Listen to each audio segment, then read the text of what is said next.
Bonsoir et bienvenue en ce jeudi 7 avril 2022. Et nous en sommes arrivés ce soir à la méditation numéro 738 et plus particulièrement à la méditation numéro 452 dans le livre de l'Apocalypse que nous méditons ensemble depuis le 1er janvier 2021. Avant de poursuivre dans notre méditation du jour, prions. Père, Seigneur, bien-aimé Saint-Esprit, nous venons à toi en toute humilité. Nous venons nous courber devant toi. Non pas par rapport au poids de la vie, mais vraiment parce que nous t'aimons, parce que nous avons cette révérence envers toi, respectueuse, parce que tu es notre Seigneur, le Seigneur des Seigneurs, le Roi des Rois, parce que nous te rendons grâce encore ce soir. Alors, conduis-nous dans ton enseignement encore ce soir. Conduis-nous à écouter ta voix, Père. Et que ce qui nous sera enseigné ce soir au travers de ta parole vienne nous toucher, vienne nous envahir, vienne, comme ces langues de feu qui sont tombées sur les 120 dans la chambre haute, eh bien nous envahir, nous toucher, nous transformer. Que nous ne soyons plus les mêmes. Parce qu'au travers de ta parole transforme les cœurs.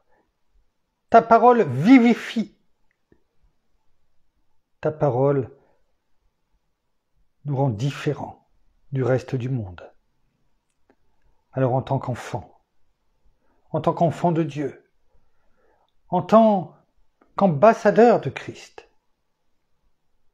soyons dignes, car nous le sommes, eh bien, de faire partie du royaume de Dieu.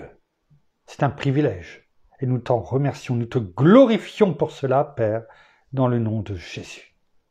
Merci, bien-aimé Saint-Esprit. Amen. Nous poursuivons ce soir, notre méditation dans le verset numéro 8, chapitre 4 du livre de l'Apocalypse, et verset 8, que nous allons reprendre ensemble ce soir. Il est écrit : « Les 4 êtres vivants ont chacun 6 ailes, et ils sont remplis d'yeux, D'-Y-E-U-X, tout autour et au-dedans. Ils ne cessent de dire jour et nuit : Saint, Saint, Saint est le Seigneur Dieu, le Tout-Puissant, qui était, qui est et qui vient. » Alors nous en sommes arrivés dans cette deuxième partie de ce verset 8 et que nous avons commencé il y a quelques jours, et notamment à partir de « Il ne cesse de dire jour et nuit », c'est-à-dire sans repos, sans s'arrêter. On l'a vu, ces derniers jours, du nom féminin grec anaposis, qui veut dire sans relâche, sans interruption, sans repos, comme ici, il nous est dit en complément, de la parole. Et qu'est-ce qu'il dit, ces 4 êtres vivants ? Saint, Saint, Saint, du verbe lego, c'est-à-dire dire, du verbe lego, c'est-à-dire affirmer, soutenir, déclarer. Tout comme il est dit, déclarons et proclamons la parole de Dieu. Et ils sont saints, saints, saints, saints, c'est-à-dire ce que nous avons vu ces 2 derniers jours, agios, agios, chose très sainte, consacrée, et c'est exactement ce que nous sommes. Ce n'est pas pour se vanter, mais c'est tout simplement parce que la parole nous le dit, et on le voit dans 1 Corinthiens chapitre 3 verset 17, lorsque la parole nous dit, versets 16 et 17, « Ne savez-vous pas que vous êtes le temple de Dieu et que l'Esprit de Dieu habite en vous ? Si quelqu'un détruit le temple de Dieu, Dieu le détruira, car le temple de Dieu est saint, et c'est ce que vous êtes. » Alors non seulement le temple de Dieu est saint, et ça c'est tout à fait normal, mais le grand privilège que nous avons, la parole nous dit à la fin de ce verset, et c'est ce que vous êtes, c'est-à-dire saint, agios. Et donc c'est un grand privilège. Mais nous devons en être totalement conscients.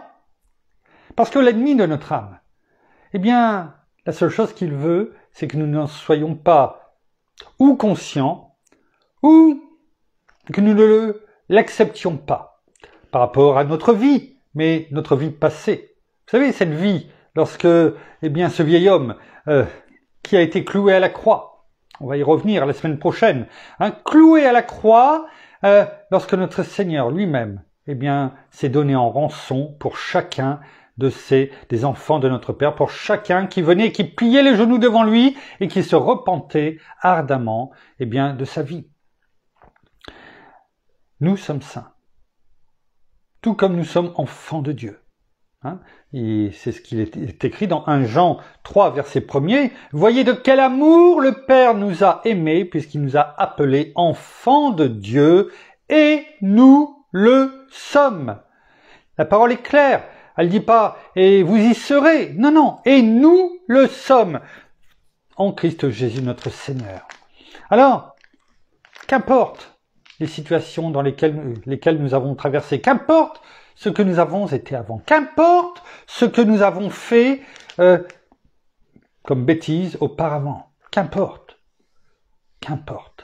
Aujourd'hui, eh bien, nous avons été pardonnés en Christ Jésus notre Seigneur, nous sommes enfants de Dieu et nous sommes agios, c'est-à-dire saints, consacrés, et notre part, eh bien, c'est continuellement, au travers de la parole de Dieu, eh bien, de débroussailler tous, continuellement, et en tout cas quotidiennement, débroussailler tout ce qui est autour de notre cœur, car, eh bien, nous l'avons vu dans Marc 7, 21 à 23 notamment, et dans Galates 5, versets 19 à 21, on va pas les reprendre, on l'a vu hier, je vous laisse retourner, eh bien, réécouter la méditation d'hier, eh bien, c'est tout justement ces mauvais désirs, ces mauvaises pensées, ces mauvais comportements, eh bien, que nous devons débroussailler autour de notre cœur afin que, eh bien, ceci ne nous étouffe pas, ne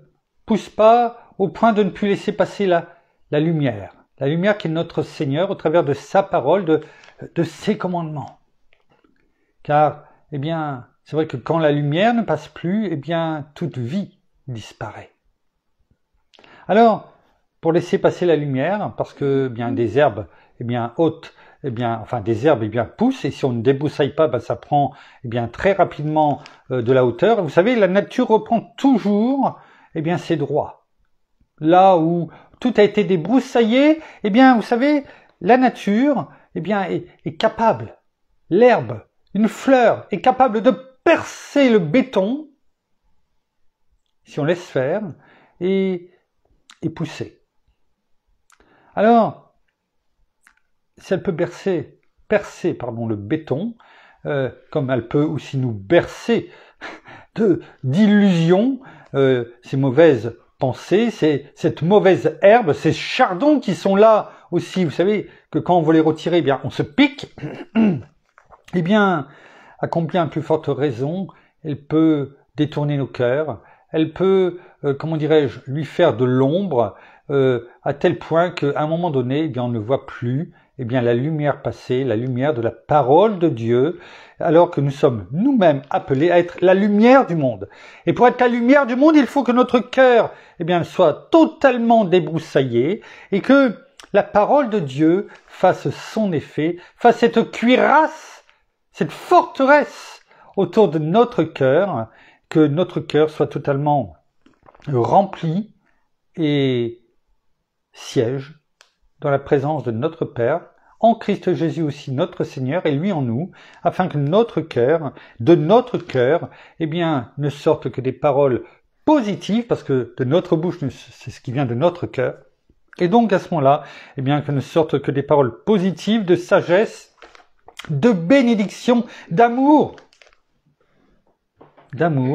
pour que, eh bien, notre entourage alors, qu'importe si les personnes en face à qui nous parlons, que nous connaissons, ne connaissons pas, connaissent, ont entendu parler de notre Seigneur, c'est une chose, mais est-ce que leurs yeux, est-ce que leurs oreilles, peut-être ont entendu, mais est-ce que leurs yeux l'ont vu?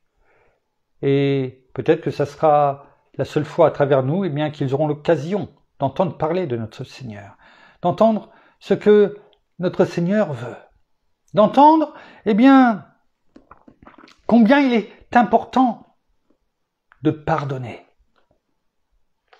Cet après-midi, nous étions en clientèle et à un moment donné, la personne avec qui j'étais disait, eh bien, je ne suis pas rancunière. Et je disais, mais c'est très bien. Gardez ce cœur. Gardez cette façon d'être. Ne soyez pas rancunière, c'est formidable. Parce que, eh bien, ne pas pardonner, c'est un poison. C'est se retrouver, eh bien, au travers de barreaux, vous regardez la personne à qui vous en voulez, en disant, eh bien, tu te retrouves en prison. Alors que finalement, eh bien, la personne que l'on regarde à travers les barreaux, eh bien, elle est en dehors, alors que vous êtes dans la prison, dans la cellule. Et vous avez la clé, vous vous en rendez pas compte. Vous la montrez à la personne en croyant et en lui disant, tu la voudrais, la clé, pour sortir. Alors que finalement, eh bien, cette clé, c'est vous qui l'avez dans la main et vous ne l'utilisez pas pour sortir. Vous êtes emprisonné. Emprisonné dans cette, eh bien, ce poison qui est l'amertume, la rancœur, la rancune, et tout cela vous conduit, eh bien, à la mort. Alors je lui ai dit, eh bien, c'est bien, continuez, persévérez, parce que il y a tellement de personnes qui, eh bien, comme dans Matthieu, chapitre 6, à partir du verset 9, où le Seigneur nous dit, voici comment vous devez prier, ce qu'il a dit aux apôtres, aux disciples, eh bien, et la prière de notre Père. Et je dis, la plupart du temps, malheureusement, eh bien, personne, ou très peu de personnes, eh bien, voient les deux versets, ou les versets, en tout cas, qui suivent le Notre Père et qui dit, mais si vous ne pardonnez pas, eh bien, Dieu ne vous pardonnera pas non plus. Mon Père ne vous pardonnera plus. Alors que dans la prière du Notre Père, eh bien, nous demandons le pardon à notre Père, comme nous pardonnons aussi à ceux qui nous ont offensés. Et bien souvent, eh bien, nous demandons que notre Père nous pardonne pour toutes choses. Mais nous ne sommes pas prompts à pardonner. Notre Seigneur a donné un exemple au travers, comment dirais-je, de celui qui avait une dette envers le roi et il devait tellement d'argent. Je vous la fais en résumé. Eh bien, il a été supplié alors qu'il aurait dû aller en prison. Et le roi lui a remis toute sa dette. Une dette énorme. Et lui, quand il est sorti, tout heureux d'avoir été pardonné, et à qui on lui a remis toute dette, eh bien, une personne qui lui devait peu d'argent en rapport, très très peu, eh bien, il a dit, mais tu vas me rembourser. Tu vas me rembourser, tu es mon débiteur, tu vas me rembourser. Et il a été méchant avec cette personne, son débiteur. Et quand les personnes, bien qui étaient autour, ont entendu, sachant ce que le roi lui avait, eh bien, fait peu de temps auparavant, eh bien, ont été le dire au roi. Et le roi l'a appelé et l'a emprisonné jusqu'au remboursement de sa dette, qui était tellement importante que cela sous-entendait que c'était, eh bien, pour l'éternité, finalement, qu'il serait dans cette prison. Demander le pardon est une chose. Mais si on veut avoir le pardon de notre Père, eh bien, faut-il encore que nous-mêmes, eh bien, nous ne soyons pas comme cet homme et que nous pardonnions nous aussi. Alors, nous aurons et nous serons dans la plénitude de Christ, en Christ Jésus notre Seigneur, cette plénitude divine qu'il a plu à notre Père de mettre sur son Fils unique à ce moment-là, et aujourd'hui nous en sommes au bénéfice. N'oublions pas, je ne lui ai pas dit tout ça, bien sûr, à cette personne cet après-midi, mais ce que je voulais lui faire comprendre, eh bien, qu'elle était sur la bonne voie, et qu'il fallait persévérer dans celle-ci, et surtout, ne pas lâcher. Ne pas lâcher. Et ça, c'était important. Et elle a reçu ce message. J'ai eu quelques minutes où il n'y avait pas de clients dans le magasin, où je me suis retrouvé avec elle, et pendant que mon épouse, eh bien, était partie avec notre fille à un moment donné, eh bien, c'est elle-même qui en a parlé. La porte était ouverte, je lui en ai parlé, et elle a acquiescé, elle était totalement d'accord. Que notre bien-aimé Saint-Esprit touche son cœur et continue à faire son œuvre. en elle. Et c'est ce que nous sommes appelés à être, la lumière. Alors, laissons pénétrer la lumière dans notre cœur, mais pour cela, notre part, comme je l'ai déjà dit lors des 2 dernières méditations, eh bien, c'est de débroussailler tout autour de notre cœur, dans nos pensées, et tout cela, nous ne pouvons le faire qu'avec, eh bien, cet herbicide dont je vous parlais hier, naturel, mais ô combien puissant, qui est la parole de Dieu. En parlant de tout puissant, eh bien, c'est justement ce qui est dit ensuite